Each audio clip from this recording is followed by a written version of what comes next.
중국에는 모기 눈알로 만든 최고급 수프가 있다는 이야기가 있습니다. 한 그릇 가격이 수십만 원에 달하고 아무나 먹을 수 없는 희귀진미라는 설명이 따라 붙죠. 직접 모기를 잡는 것도 아니고 박쥐가 모기를 먹고 난 뒤 남긴 똥에서 눈알만 골라낸다는 디테일까지 더해집니다. 그런데 여기서 잠깐만요. 이거 정말 가능해 보이나요? 처음 들으면 황당한데 또 묘하게 고개가 끄덕여집니다. 중국 요리는 워낙 종류가 많고 박쥐는 실제로 모기를 먹고 눈알은 왠지 단단해 보이니까요. 그래서 이 이야기는 오랫동안 인터넷과 입소문을 타고 퍼졌고 지금도 가끔씩 중국에 미친 음식이라는 제목으로 다시 등장합니다. 그런데 이 이야기는 실제 요리에서 시작된 게 아닙니다. 의외로 출발점은 음식이 아니라 한 편의 소설이었습니다.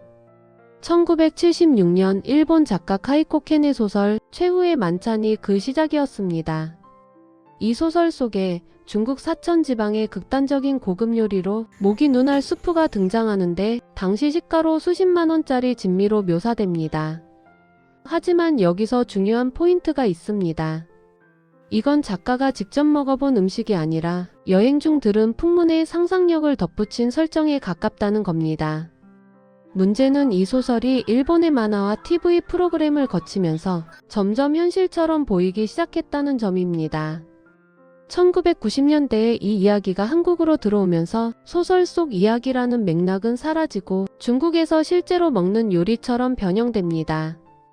처음에는 모기 눈알을 하나하나 모은다는 단순한 설정이었지만 시간이 지나면서 박쥐가 등장하고 박쥐똥에서 눈알을 추출한다는 설정이 붙습니다.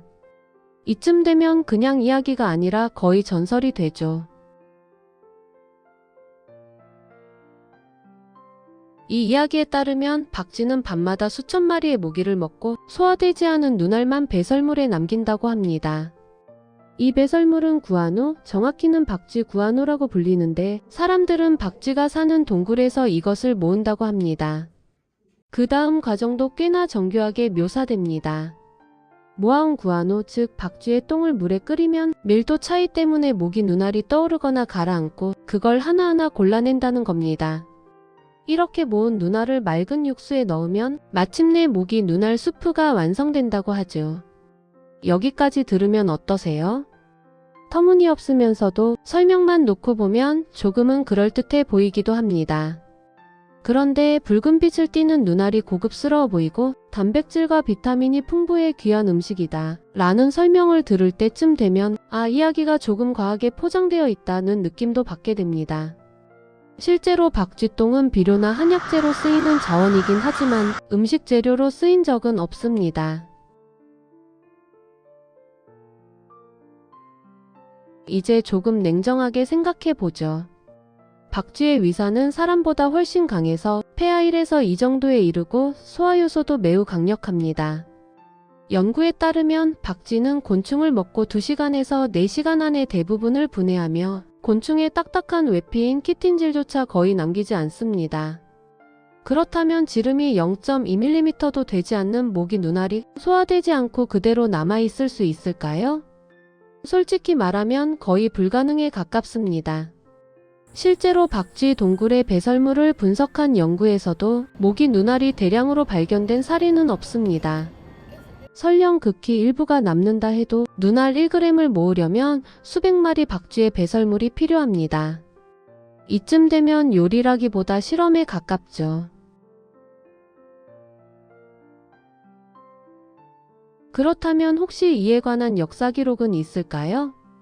중국의 고전 의서인 본초 강목에는 박쥐똥이 야명사라는 이름의 한약재로 등장하지만 약재일 뿐 음식으로 먹었다는 기록은 없습니다. 중국 요리 사전이나 사천 요리 전문서에도 모기 눈알 수프는 등장하지 않습니다. 실제 중식 셰프나 화교 주방장들에게 물어봐도 반응은 비슷합니다. 처음 듣는 이야기입니다.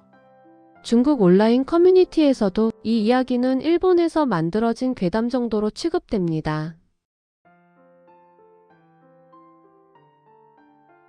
이쯤 되면 결론은 분명합니다. 모기 눈알 수프는 존재하지 않습니다. 소설에서 태어나 문화적 오해와 자극적인 상상력을 먹고 자란 이야기일 뿐입니다. 그래도 이런 생각은 들죠. 아니, 이렇게 자세한데 진짜 아닐까? 하지만 바로 그 지점이 도시전설이 살아남는 이유입니다. 사람들은 사실보다 흥미롭고 자극적인 이야기를 더 오래 기억합니다. 지금까지 호기심 산책이었습니다.